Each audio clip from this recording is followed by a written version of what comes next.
So in this last video in the eukaryotic microbes section, I just want to clarify a little bit about the course and how it's going to go when it comes to learning infectious diseases.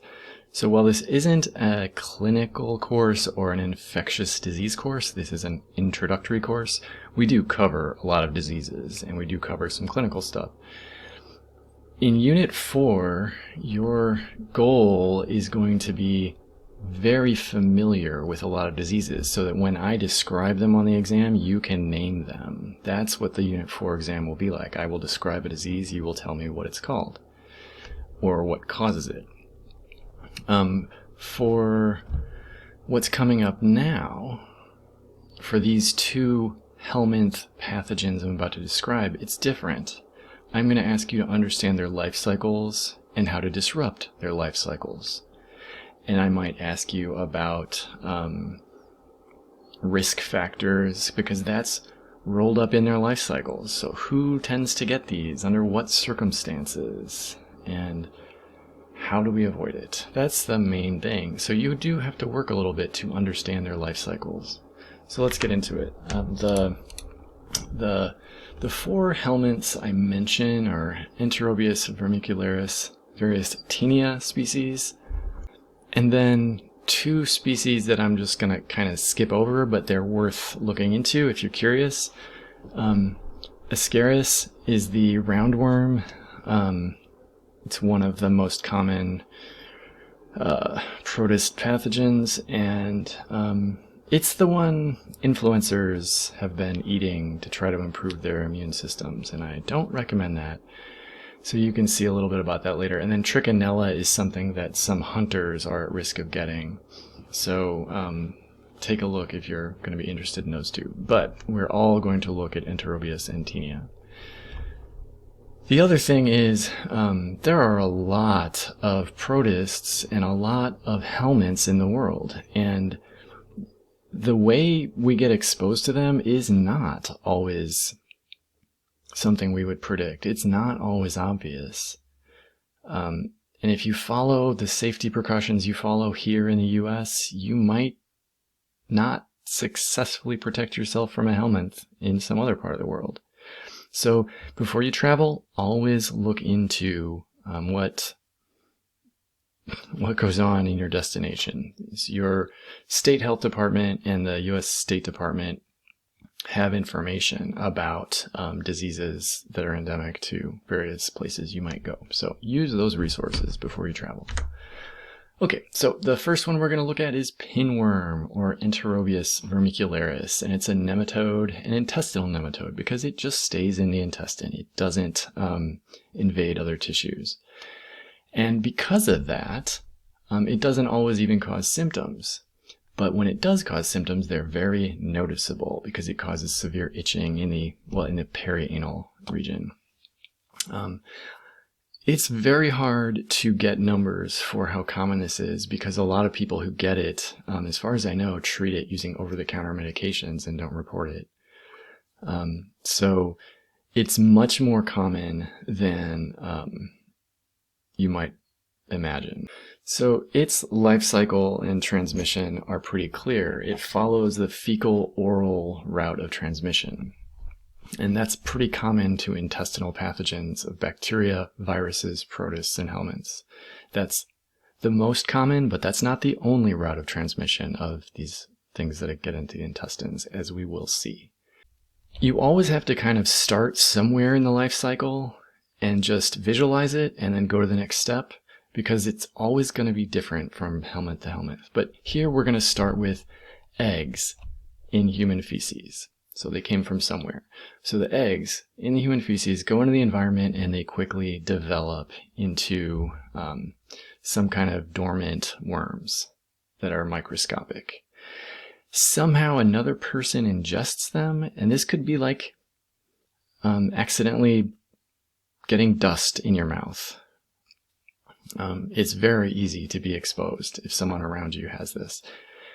And those worms get to the small intestine, they mate, and then they mature. And so now you have mature worms in the colon, and some of them will migrate at night to the anus, where they deposit their eggs, and often they cause severe itching in the perianal region. Now, this is incredibly clever because it means the person will scratch their anal region or their perianal region and contaminate their fingers with Enterobius. And then they will contaminate their environment with Enterobius and expose more people to Enterobius. And so the cycle continues. And that's how it works. That's why this is so common. It's very clever. It doesn't just come out in human feces. It is also actively spread by a person who is scratching an itch. In a lot of cases, this is considered a nuisance, but not a health emergency. In some cases, if a person scratches enough, they can cause a bacterial infection of the skin. But typically, a person will have complete recovery if they go through the steps of using anti-helminth medications for everyone who lives in the household, and doing a lot of laundry and cleaning to get it out of any linens or any clothing or any towels. And so adults are good at getting rid of it, but children who aren't really. And people at risk of getting pinworm are people who live with someone who has pinworm. And often they will say, if one person in the house has pinworm, everyone has to get treated with deworming medications, because everywhere in the house will be contaminated very quickly. So bed linens, towels, furniture, windowsills, door jambs, and dust. It's revolting to think about. But there are effective drugs. I believe some of them are over the counter, but don't quote me on that.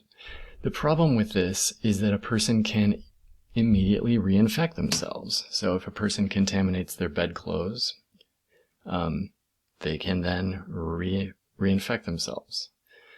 And the drug won't prevent that. Once the drug is out of their system, it stops working. So a person has to keep taking the treatments to prevent this.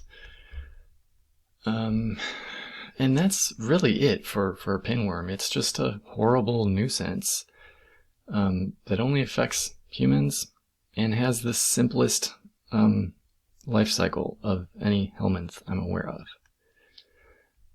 This is the kind of diagram you get from the CDC that shows its life cycle. So it shows that in the small intestine is where the larvae will hatch.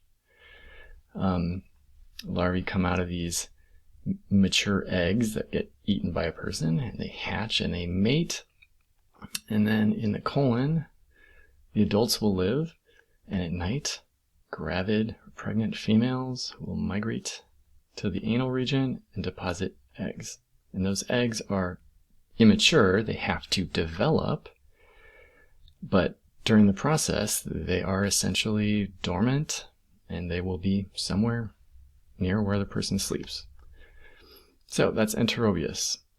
You'll see a more complicated life cycle for Taenia, the tapeworm. And Taenia can cause diseases. It can cause actual debilitating illnesses in some cases.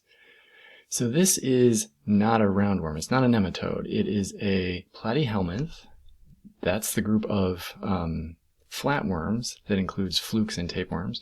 And this is a cestode, or a tapeworm.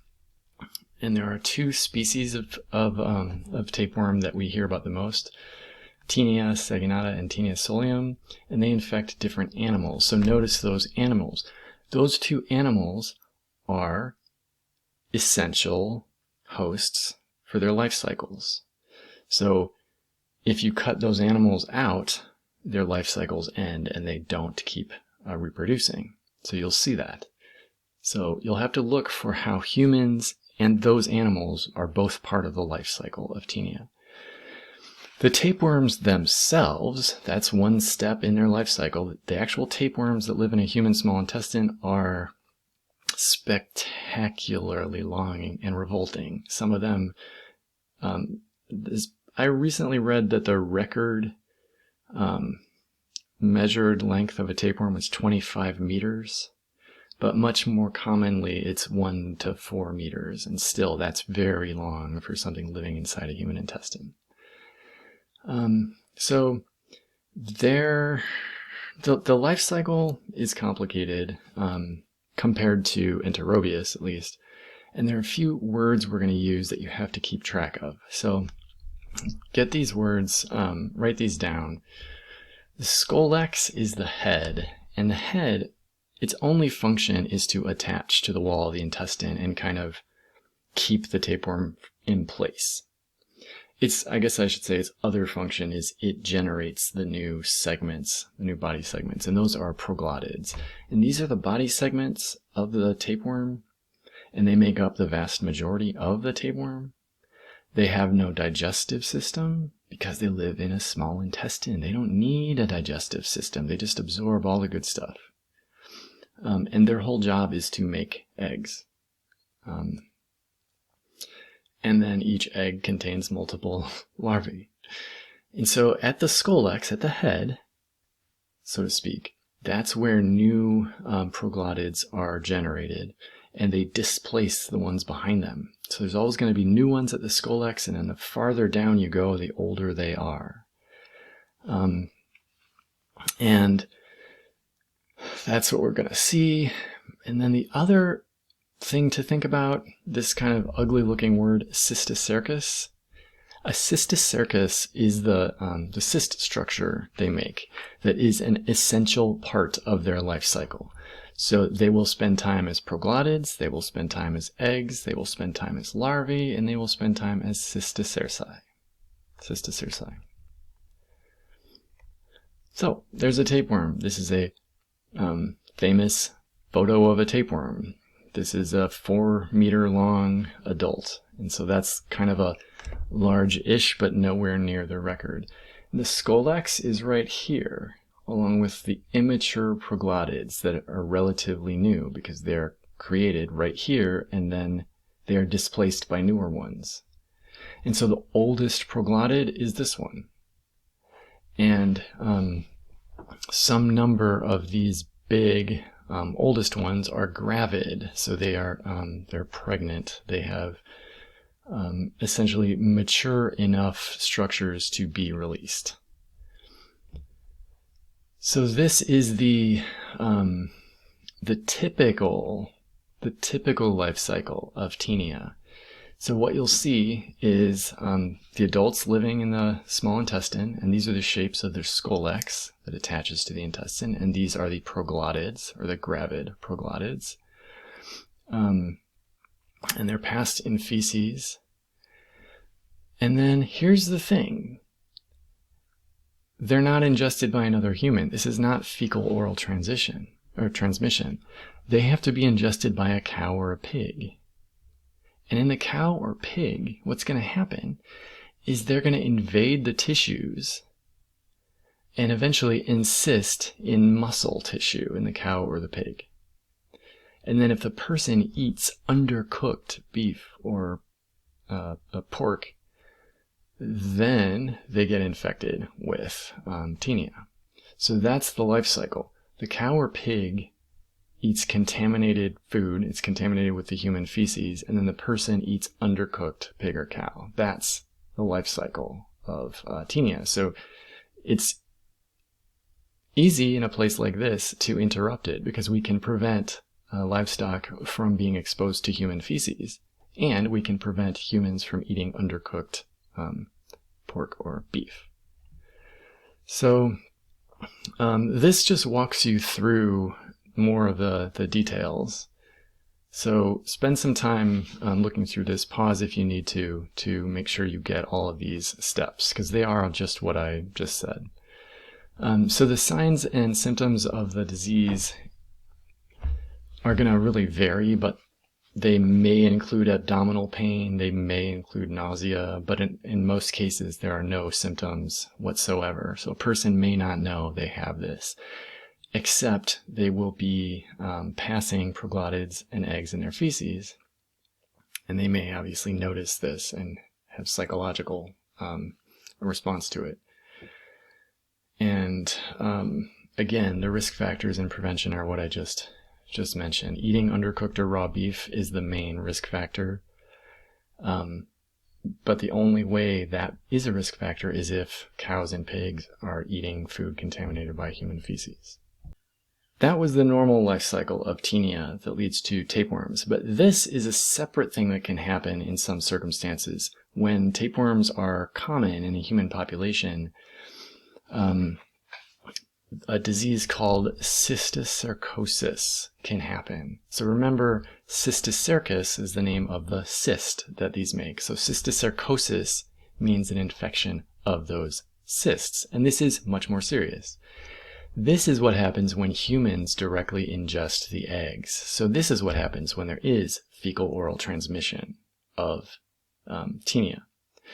So this is not the normal life cycle for Taenia. So this is a dead end, that whatever cysticerci end up infecting this human are not going to keep making new ones. They're not ever going to pass on their genes. So the tapeworms are just going to die, and that's the end for them. They don't get to reproduce, but they get to cause a disease in a human that benefits no one. One way to think about this disease is think about what happens when Taenia is eaten by a pig or cow as part of the normal life cycle. Well, what happens is the juvenile worms burrow their way out of the intestine into the bloodstream and into the lymph, and they circulate through the body and they invade whatever tissues they can. In a pig or cow, for some reason, they have defenses that protect most of their organs. I don't know how that works or what they are, but pigs or cows tend to not have any other signs or symptoms, and the worms end up encysting in muscle tissue. So you find the cysticerci in the muscle tissue, and that's why eating pork or beef is the risk. So again, the pig or cow eats something contaminated by the human feces, and that gives them exposure to this, and then the worms burrow out of their intestines and invade their tissues. That's part of the normal life cycle. But in cysticercosis, the human plays that role. The human eats the egg, and the juvenile worms burrow out of the human intestine and get into the human bloodstream and the human lymph. And then they circulate and try to invade human tissues. So this is not harmless. And then this is the life cycle diagram again. Normal life cycle, this time just showing a pig, but the same life cycle I showed you before. But if instead of going to the pig, the egg goes into a human, well, the life cycle ends. It's not going to continue the life cycle, but the worms are going to insist somewhere in a human tissue, and that could be in the brain. That could be in a lot of different places, but the eyes and the brain are typically where we notice this because they cause dysfunction. And so if they form in the brain, it's called neurocysticercosis. And that can lead to seizures and very rarely stroke or death. In places with a lot of Taenia, this ends up being the most common cause of seizures. So it is a thing. But just like what we see in animals, if the cysticerci form in the muscles, there are no symptoms. There might be the sign of elevated immune response that you could see, but the person won't necessarily know it. It's just if they insist in the brain or the eyes, they will notice. Take some time to make sure you understand the life cycle of these two diseases and can describe them a little bit. That's all I really want you to know, is be familiar with their life cycles and know what it takes to stop them. That concludes this lecture. Thanks for your attention to these videos, and we will see you at the next topic.